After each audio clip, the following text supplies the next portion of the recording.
Olá, bolseiros e bolseiras, bem-vindos a mais uma review de Watchmen pelo Bolsa Nerd. Infelizmente a Thames não vai poder participar hoje, mas nós temos um convidado pra lá de especial, Vinícius, do Dois Quadrinhos. Diz oi pro pessoal, Vinícius. Gente, tudo certo? Muito bom ser o quebra-galho aqui, obrigado pelo convite, bora lá. Vou tentar representar aí a Thames. Pra ser justo, a gente tinha convidado você antes de saber que a Thames não ia poder participar. Mas então, hoje a gente vai fazer uma review sobre o episódio 3, She Was Killed by Space Junk. Um episódio bastante interessante, um episódio que trouxe muitas referências ao quadrinho clássico, muitas coisas novas.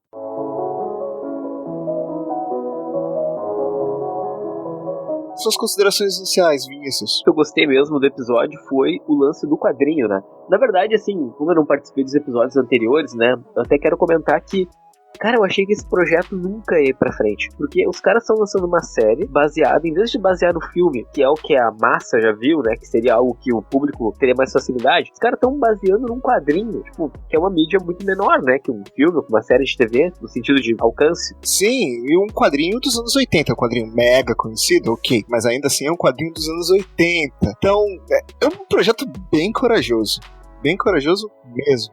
A gente pensa assim que, acho que na cultura pop tem certos ciclos que se encerram assim, né? No sentido que, tipo, ok, quadrinho, virou filme, não faria sentido continuar, sabe? No sentido, tipo, ter outras coisas baseadas nele. Porque ele meio que ele já fechou o seu ciclo e continuou, né? Isso foi bem legal. E, cara, a parte do quadrinho, eu realmente, como fã, assim, da história, eu esqueci quando o Pete, né? O Pete, aquele gênio lá da polícia, né? O cara, o historiador, ele cita, por exemplo, a greve da polícia, né, que aconteceu realmente no universo do Watchmen, né? Tem a greve da polícia, a gente tem o filho do senador que aprovou a lei dos vigilantes lá atrás, que é mencionado no quadrinho. Ah, é verdade. Tudo muito conectado. Por isso que eu fico meio curioso de como tá a resposta de quem não conhece o quadrinho, de quem não viu o quadrinho. Porque tem muita coisa que as pessoas ficam completamente perdidas. Não, é verdade. Até, inclusive, eu vejo, vamos citar um exemplo, o próprio Omelete, né, ele tem uma série no YouTube que é o Entendendo o Watchmen, e que a série se chama Entendendo o Watchmen, pra ver como eles já pensaram, né, de antemão, tipo, vamos, né? É tipo Lost, tipo Westworld, que todo mundo fica perdido, só que quem lê o quadrinho já não fica tão perdido porque entende o que eles estão dizendo. Quem assiste essa série, com certeza é nerdão, ou no mínimo vai atrás de informação, e acaba conseguindo na internet, assim, eu acho que meio que a série conta com esse novo comportamento do público, né, cara, de hoje em dia. Eles já contam com a galera que nem a gente, que nem você, que nem o Omelete, que vai fazer vídeos destrinchando, revelando todos os detalhes e por aí vai. Mas então, o episódio começa com a Espectral, a segunda Espectral, a Laurel, numa cabine telefônica que conecta com Marte e teoricamente, supostamente, mandaria mensagens pro Dr. Manhattan. Eu acho que aquilo ali é meio que cartinha pro Papai Noel, sabe? Que o Dr. Manhattan não se importa com isso. Uma coisa que eu achei legal dessa parte, pra quem leu o quadrinho de Watchmen, tu vai perceber que, por mais que pareça muito mundo real, seja um quadrinho pé no chão e tal, né, os heróis que seria no nosso mundo, tem muitos detalhes do quadrinho que não são a ver com o nosso mundo. No sentido de que, por exemplo, os carros têm um formato diferente, o cigarro é diferente, sabe? Tipo, tem certas tecnologias que talvez ali por conta da presença do Manhattan, elas mudaram, né? Tem uma evolução tecnológica. E aí a série se preocupou com isso. Tipo, eu não cheguei a ver nenhum carro, pelo menos que eu lembro de cabeça, muito diferente na série, como tem no quadrinho.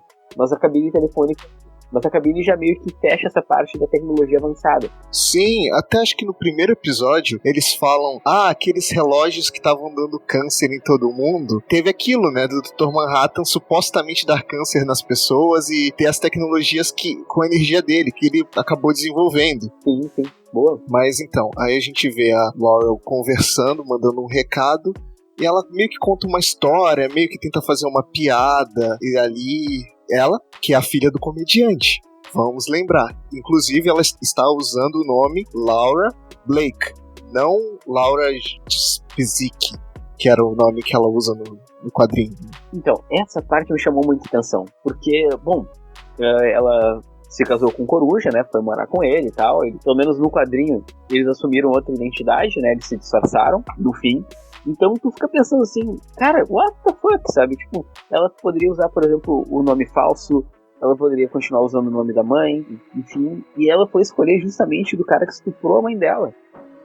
O cara que ela odiava. Exato. Mas eu acho que tem muito a ver com essa dinâmica da própria espectral dos quadrinhos, que ela odeia esse mundo dos heróis, mas ela não consegue sair dele. Ela tá sempre ali. E na série também é isso, porque aí a gente tem um corte, né? A série vai pra um período antes da que a gente vê na cabine, acho que, sei lá, umas 48 horas antes, por aí. Não muito mais do que isso. E a gente vê a Laurel supostamente assaltando um banco, quando entra um cosplay de Batman pra impedir o assalto. Aí depois tudo é revelado que aquilo ali era uma armadilha pra prender o vigilante que tava atuando ilegalmente. E ela justamente trabalha na seção do FBI de caça vigilantes, ou seja, ela tá sempre ali, ela não consegue fugir disso. É bom, bem o que tu falou. E só pra constar sobre a cena anterior, velho, e aquilo ali é a prova viva do quão ruim na cama que é o Coruja, né? Que pensa só, a mina anos depois, tipo, continua ligando pro ex pra se consolar, tipo, cara, que bosta. Tem um detalhe bem grande no final que a gente vai entrar. Não vamos entrar, mas vamos mencionar. Melhor colocando. Melhor colocando é bom, né? Mas enfim. Piadinhas até o final, pessoal, se acostume. Ela acaba, na verdade, se revelando uma agente, né? Da FBI e prende um vigilante que é tipo uma sacanagem com o Batman, né? Sim. Cara, que personagem badass, sabe? Tipo, é aquela personagem que tu acredita nela desde o começo, né? E ela é meio babaca com as pessoas, ela é, sei lá, tipo, ela tirou nas costas do cara implacavelmente, assim, sabe? Sem problema. E ainda o cara pergunta, como é que você sabia que a parte de cima da armadura dele era prova de balas? Ela passa direto, tipo, tá, como se eu me importasse se era prova de balas ou não. Depois disso, a gente tem ela e o senador Kim, o filho daquele mesmo senador lá dos quadrinhos, que tem pretensões políticas e que vai pra casa dela pra avisar: olha só, você vai pra Tulsa, porque eu quero que você investigue a morte lá do chefe de polícia, Judge. E o FBI já sabe que não foi a cavalaria. Eles já desconfiam que talvez tenha sido um vigilante ali. Isso vai pegar mal pro senador Kim, porque foi ele que passou a lei que colocou máscaras policiais. E isso que eu chamo de uma revolta familiar, porque o pai passa uma máscara pra proibir os vigilantes, o filho transforma os policiais em vigilantes. Sim. Não tem uma série de situações que aparentemente não fazem sentido, né? Como a questão dela botar o sobrenome de Blake, não fecha muito o que a gente espera. Isso eu acho muito legal, assim, porque é uma forma de tu ficar confuso e curioso, né? A gente vê que aquele universo ele não ficou parado, né? Ele continuou se desenvolvendo. Sim. E por caminhos que a gente não espera. Nessa conversa ela meio que fala: por que eu iria ajudar você a se promover politicamente? Ela fala: olha, o presidente pode libertar quem quiser, inclusive uma certa coruja. Ou seja, por alguma razão, o Coruja 2, o Daniel Dreiberg, foi preso. Aí eu não sei se ele foi preso porque ele já estava sendo procurado por alguma coisa, ou se ele depois, por alguma razão, decidiu continuar com a vida de vigilante. Isso é algo que eles devem entrar mais pra frente. Pois é, o fato dela odiar os vigilantes tanto assim hoje em dia, talvez seja um fruto de uma tentativa do Coruja porque ele era um cara frustrado, né? De repente ele pode ter assumido de novo o manto, e de repente isso acabou levando ele a ser preso, ela ficou sozinha e ficou ainda mais irritada com os vigilantes. Depois dessa cena, a gente vê uma cena lá no quartel do FBI. Antes disso, eu acho curioso, porque tem um quadro estilo Andy Warhol, com os Minutemen. Com os dois ex, entre aspas, dela, né? O Manhattan, o Coruja e o Ozymandias ali. Então é aquilo, ela odeia o passado, mas ela ainda tá presa nele. É uma personagem extremamente interessante. Quero muito ver o que ela vai fazer nessa série. Mas então, a gente tem a reunião no QG, que aí é mais um que eles estão explicando tudo pros fãs, né? Olha, aconteceu o negócio das lulas, olha, aconteceu a Noite Branca, olha, o diário do Rorschach aparece, o chefe do FBI dá até um pito no fã de heróis lá que tava, fala, por que isso tá mostrando isso? Nós não somos mais dos anos 80. Cara, eu achei curioso, no departamento, né, não tem nenhuma outra mulher. Chegou a notar isso? Eu não tinha reparado, mas realmente. Fica bem claro que ela é a única mulher. Assim, se for ver, por exemplo, a cena dela quando ela tá chegando lá, ela entra no elevador, só tem homens ao redor dela. E ela ainda assim põe muito respeito assim, lá dentro. Né? Sim, verdade. Agora que você mencionou, realmente. Só tem ela de mulher mesmo na cena. Talvez seja uma forma do próprio diretor destacar a presença dela assim, com relação aos demais, né? Tem um exagero, né, da presença dela ali com relação aos outros. Isso funciona, né? Porque realmente, nossa, eu saí desse terceiro episódio convencido de que ela é a mais, sabe, fodástica do mundo. Ela é tipo aquele detetive fodão daqueles filmes de buddy cop, que você fala, é essa pessoa. Ela é esse estereótipo, assim, de personagem. Eu gosto dessa série porque eles fazem um negócio que lembra muito o quadrinho, no sentido de, eles jogam um nome aqui, eles jogam uma coisa ali, que você não sabe o porquê que eles estão jogando, mas você sabe que vai ser importante lá pra frente. O cara faz uma referência ao poema do Shelley, se não me engano, que é o Ozymandias, Rei dos Reis, e fala, o Vedit comprou essa torre do relógio, esse laboratório, assim, é um relógio grande que tem em Tulsa. Eles não chegaram a explicar muito bem, mas parece que aquilo ali tem alguma importância, até porque tem o preview do episódio que tá mostrando, né? E é nessa cena também que a gente vê o diálogo do fã de heróis falando, não, eu sou um pesquisador e tal, e tal, e tal. Ele meio que fala, você tá me subestimando, mas eu sei muito sobre heróis, porque eu estudei e tal, tal. Na real, ele é um fã. Sim. Cara, e essa parte acho que foi uma das mais legais, assim, justamente como a gente tava falando pro fã de quadrinho, né? Porque ali ele é a gente, né? É isso, né? É um de nós sentado ali, tipo, cara, me dá um autógrafo, sabe? Que demais. Eles falam tudo, boa parte do que importa pra você saber sobre os quadrinhos. Eles falam, o Vade tá desaparecido, foi declarado morto, tal. Eles chegam a falar das lulas também ali também, né? Não, e tem as teorias do Vade também, né? Ele tá usando fez uma cirurgia plástica. Cara, quando a gente entrar na parte dele do episódio, a coisa vai enlouquecer. Nossa. Mas então, aí tem a Laura investigando, interrogando os policiais pra entender mais o que aconteceu no funeral do Judge. Ela não sabe muito bem quem são os policiais, porque como tá todo mundo de máscara, mas ela descobre isso rapidinho. Ela vai falar com o Looking Glass ali. Tem até uma cena legal que o Looking Glass tá explicando como aquela máquina que a gente viu, aquele detector de mentiras que a gente viu no episódio passado funciona, e ela fala, então é um detector de racista. Nós não chamamos eles assim. Tá, mas é um detector de racista. Ela é mega prática. Não, e ela dá uma tirada de onda com a cara dele, né? De tá com um negócio no dente, mostrar na cara dele. Cara, é muito engraçado. É uma máscara mega útil, vamos ser sinceros. Não pra pessoa, mas pra quem tá do lado. Sim. Comentário completamente estúpido, mas eu não tinha notado que o Looking Glass tem um problema nos olhos, né? Ele tem? Eu não tinha reparado nisso também. Sim. Olha bem, ele tem Ele realmente lembra um pouco o Rorschach, assim, sabe? Ele é realmente uma figura... Tem um jeito de falar que... Tudo bem, o quadrinho não tem som, mas é meio como você espera que o Rorschach fala, aquele jeito mais sulista dos Estados Unidos, sabe? Mais bruto. Sim. Mas aí tem nessa conversa, ele descobre ela descobre quem é a Sister Night, e eles vão pro enterro, pro funeral do Judge. Não, só um detalhe. Quando ela fala com o Looking Glass, né? E, assim, eu acho que isso é um exemplo de apresentação de personagem incrível.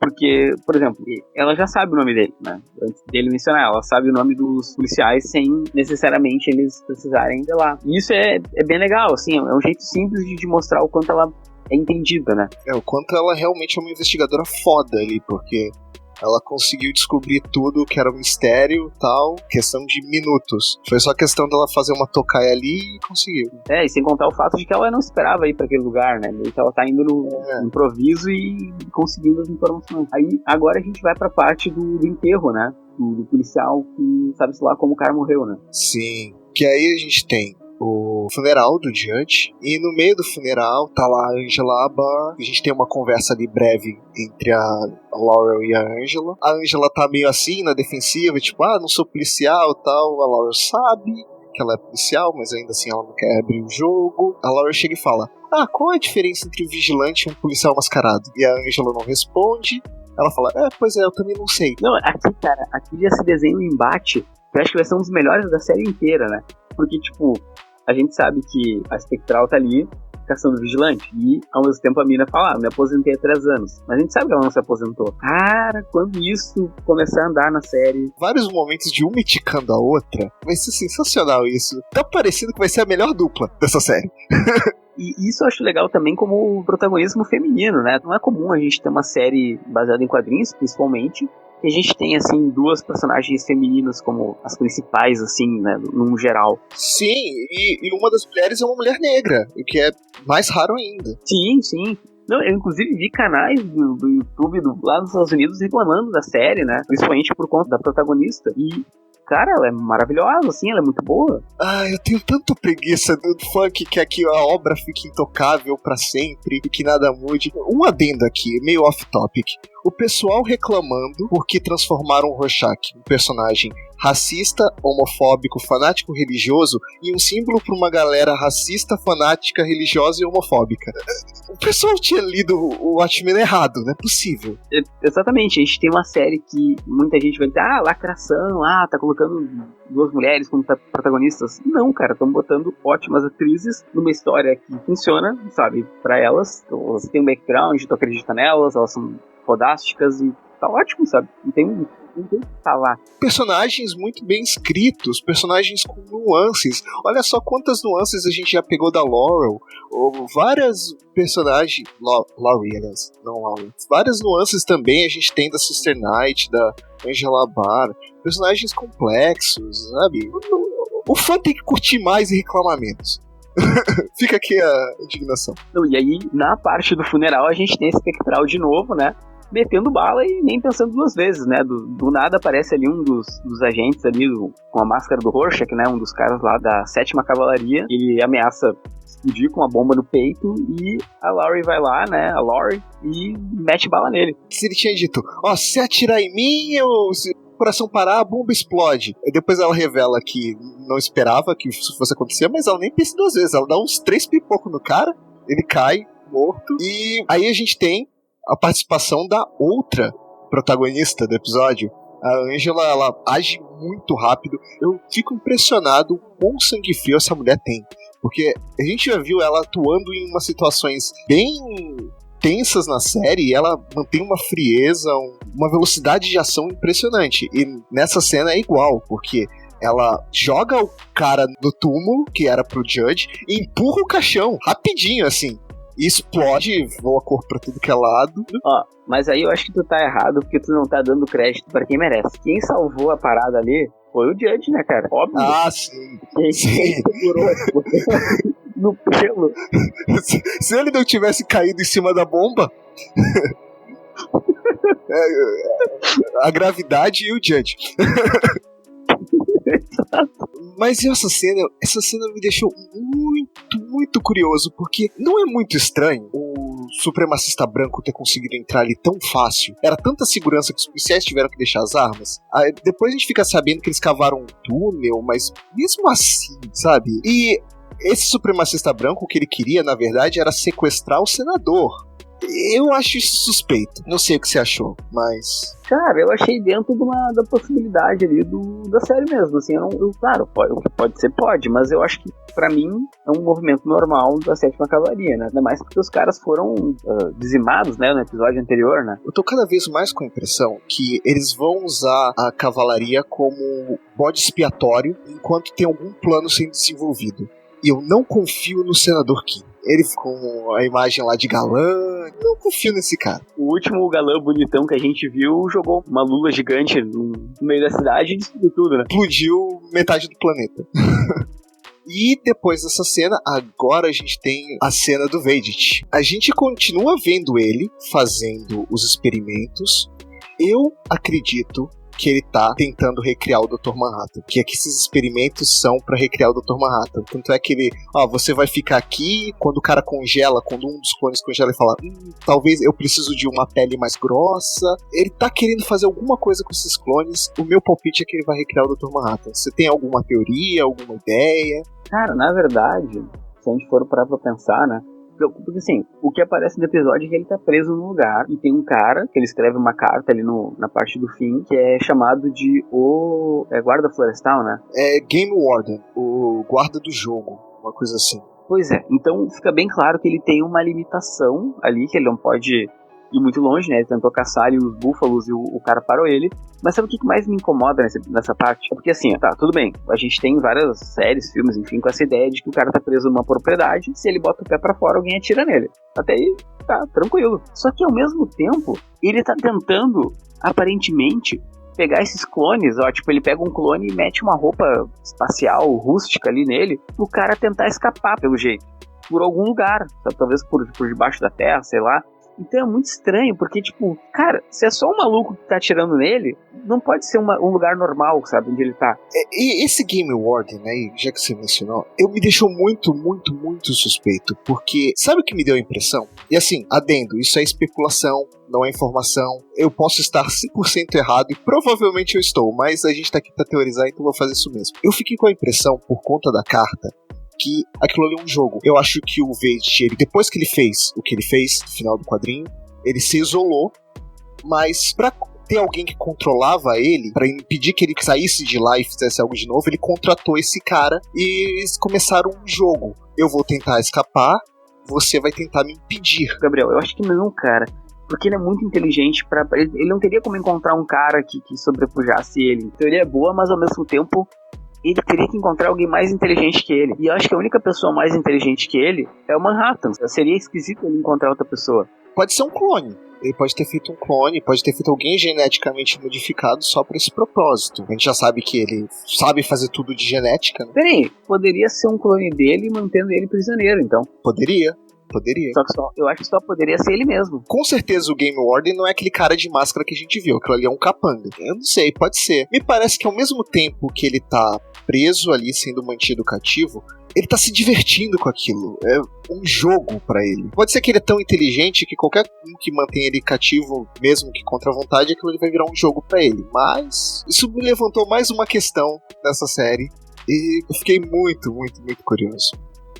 E percebe como Lindelof é tão desgraçado na hora de criar esse mistério, que quando o cara se congela, né, o clone dele desce lá embaixo, sei lá se é embaixo totalmente, né, mas ele desce pra algum lugar ou sobe, enfim, e de repente quando ele corta, sem tu ver exatamente onde o cara foi, quando volta ele tá congelado. What the fuck? A gente não vê o que acontece.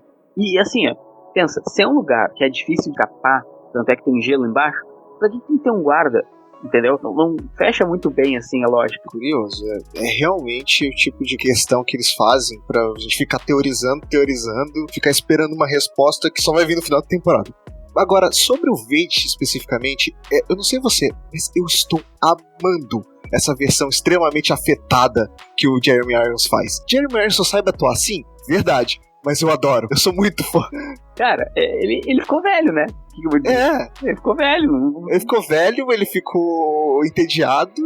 Até nessa cena da carta tem uma referência ao final de Watchmen, a cena clássica do "Você acha que eu sou um vilão de quadrinhos?" Aí ele fala, "Você acha que eu sou um vilão de seriado de TV?"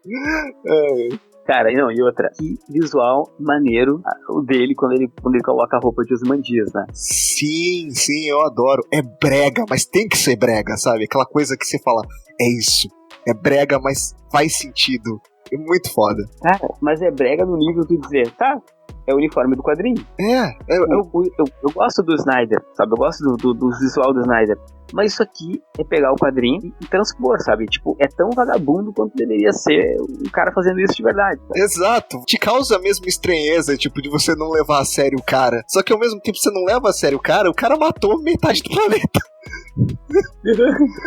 Esse cara que veste essa roupa ridícula de faraó matou metade do planeta. A gente tem a cena do Sandor King dando uma entrevista depois de ele ter quase sido sequestrado. E aquilo que eu falei de jogar uns nomes assim para depois desenvolver. Tem uma repórter que pergunta sobre um campo de força sendo gerado de um prédio russo. O King desconversa na hora. Ele tira esse assunto e traz a cavalaria pra questão. Isso me deixou também muito suspeito. Você pegou isso? Você pegou esse pedaço? Sim.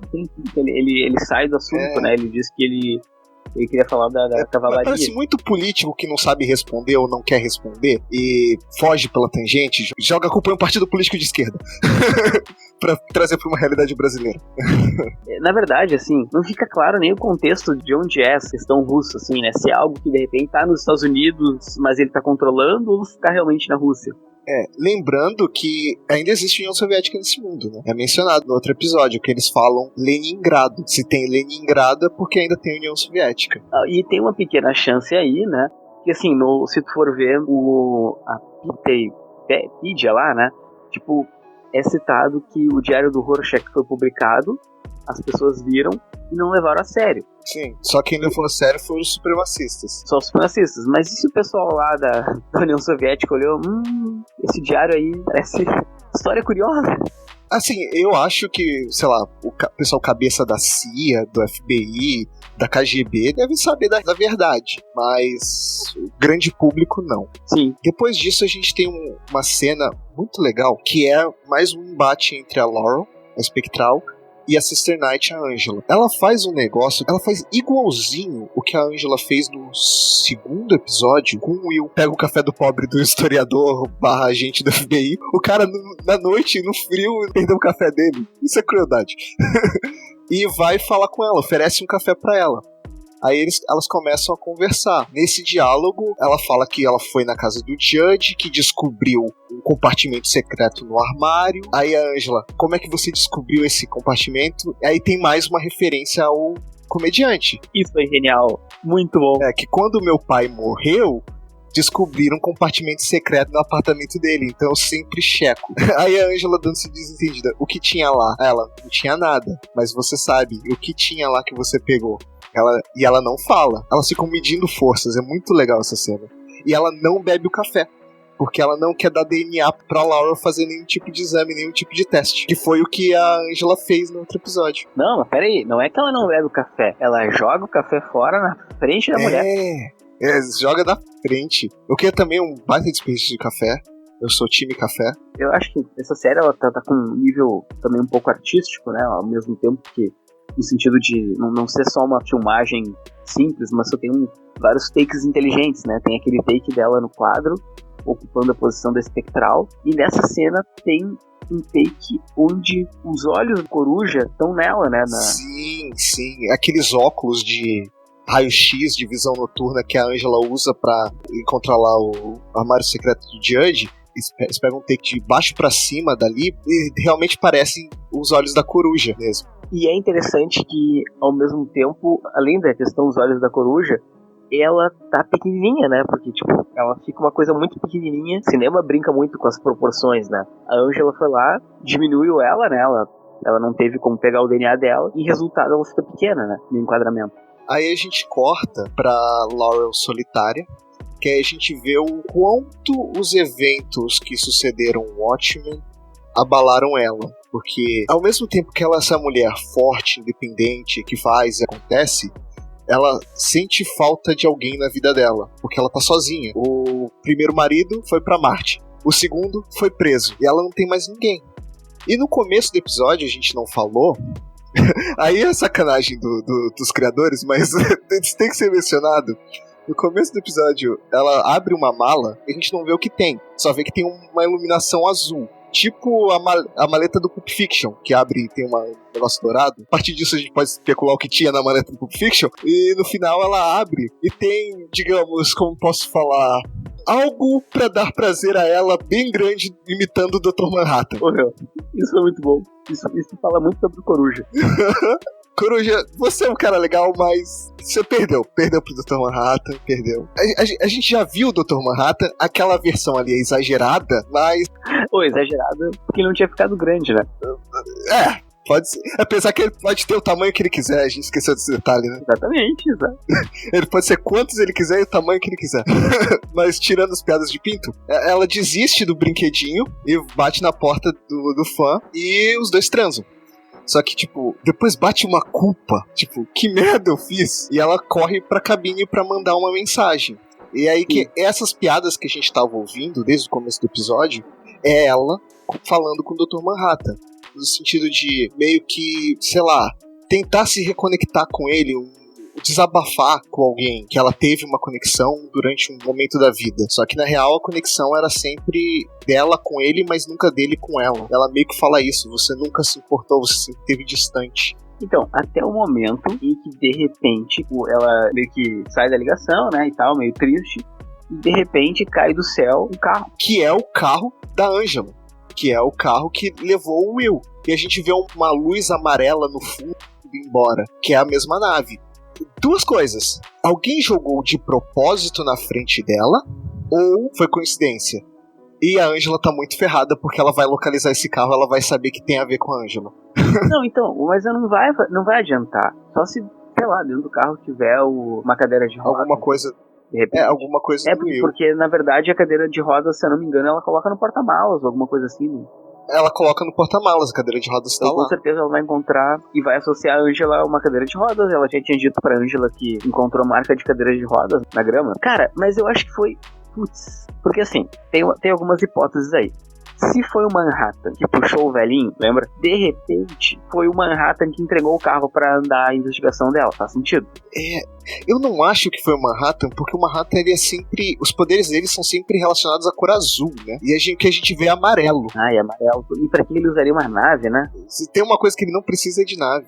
E eu falaria que seria o Coruja, que poderia ser o Coruja, mas a gente já sabe que o Coruja tá preso. Então, não teria muito sentido ser o Coruja. Não, mas aí também a gente tem que pensar que se fosse o Coruja, tá? Poderia ser realmente, porque teria interesse em entregar pra ela uma prova, né? Só que, ao mesmo tempo, a gente tem que pensar em qual interesse seria do Coruja naquele velho. Sim. Porque ele precisaria. Tá tudo muito misterioso. A gente não sabe. Vamos levantar as coisas que a gente não sabe. A gente não sabe qual é o plano do Vedit. A gente não sabe quem tá mantendo o Vedit preso ali. O que o Will quer. A gente não sabe quem matou o Judge. E se foi o Will, como ele matou o Judge, porque ele é um velhinho frágil em cadeira de rodas. A gente não sabe quem tá na nave, e a gente não sabe por que ou quiseram entregar o carro pra Laurel. São muitos mistérios, e assim, pelo amor de Deus, Lindelof, me entrega algumas respostas nessa temporada. Não precisa ser todas, mas algumas. Ele disse que vai fechar numa, né, pelo menos. Sei lá, se eu ficar sabendo qual é o plano do Vedit, eu já fico feliz. Sabe qual é a pior parte, cara? Que eu acho que assim, ó, ninguém vai, como é que se diz, né, da ponta sem nó. Tipo, com certeza, para tudo ficar coerente, o que tá acontecendo com o Vedit tem a ver com o que tá acontecendo em Tulsa. Não faria sentido ele ter uma trama completamente paralela, ele tem que fazer parte em algum momento desses núcleos. Sim, o Will ainda fala que tem um mistério, tem uma conspiração se desenvolvendo em Tulsa. Mas uma conspiração com o quê?